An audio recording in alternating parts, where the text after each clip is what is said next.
আসসালামু আলাইকুম সুপ্রিয় দর্শক, আশা করি সকলেই ভালো আছেন। আল্লাহ তাআলার অশেষ রহমতে আলহামদুলিল্লাহ আমিও ভালো আছি।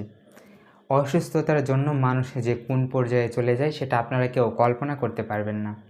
সামান্য একটি অসুস্থতা মানুষকে যে কোন পর্যায়ে নিয়ে দাঁড়া করায়, মানুষকে হাত পাততে বাধ্য করে। হ্যাঁ প্রিয় দর্শক, এমনটাই ঘটেছে।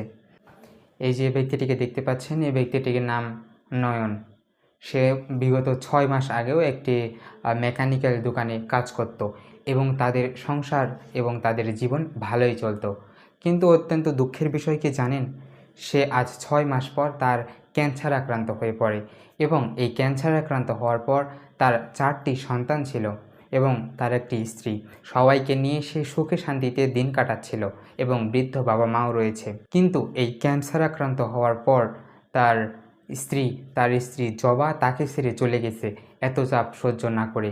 হয়তো এই কারণেই তার মেয়েটি রয়েছে ১১ বছরের, সেই মেয়েটি আজ স্তব্ধ হয়ে গিয়েছে। স্বামীর এই করুণ পরিস্থিতিতে তার স্ত্রীর যে পাশে না থাকা, তার স্ত্রী ছেড়ে চলে যাওয়া, এটি অবশ্যই কোনো ভালো কাজ নয়।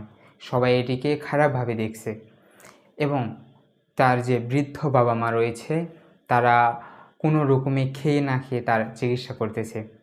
এবং আপনারা জানলে অবাক হবেন, ওই বৃদ্ধ বাবাটি পাহাড়দারে কাজ করে এবং ওই অসুস্থ ক্যান্সার আক্রান্ত ছেলের ছবি হাতে নিয়ে নিয়ে সে ভিক্ষা করে বেড়াচ্ছেন এবং সেখান থেকে কিছু টাকা জোগাড় করে তার ছেলেকে চিকিৎসা করাচ্ছেন এবং তারা চায় ছেলেকে চিকিৎসা করিয়ে ভালো করতে। তারা এভাবে ৪ জন সন্তানকে এতিম করে দিতে চায় না। তাই তারা সাহায্য চেয়েছেন এলাকার এবং আপনাদের কাছ থেকে এবং বিভিন্ন ধনী ব্যক্তির কাছ থেকে। তারা যায়, তারা যদি একটু সাহায্য পায়, তারা যদি একটু সহযোগিতা পায়, তাহলে হয়তো সে সন্তানগুলো আর এতিম হবে না, সে আবারও ফিরে আসবে স্বাভাবিক দুনিয়ায়। প্রিয় দর্শক, তার এই করুণ পরিস্থিতিতে সবথেকে বেশি তাদের কষ্ট দিয়েছে তাদের স্ত্রী। তার স্ত্রী তাকে ছেড়ে চলে গিয়েছে এই অসহায় অবস্থায়।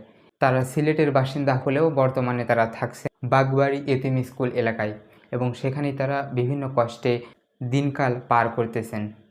প্রিয় দর্শক, আমরা সবাই তাদের সাহায্যে এগিয়ে আসি এবং আমাদের সাহায্যের হাতটা বাড়িয়ে দেওয়ার চেষ্টা করি। আমাদের আশেপাশে এরকম যারা অসুস্থ ব্যক্তি আছে তাদের দিকে দেখার চেষ্টা করি। প্রিয় দর্শক, আজকে এই পর্যন্তই। দেখা হচ্ছে নতুন কোনো ভিডিওতে আরও এক সত্য চাঞ্চল্যকর তথ্য নিয়ে। ততক্ষণ পর্যন্ত ভালো এবং সুস্থ থাকবেন। আজকে এখানেই বিদায়।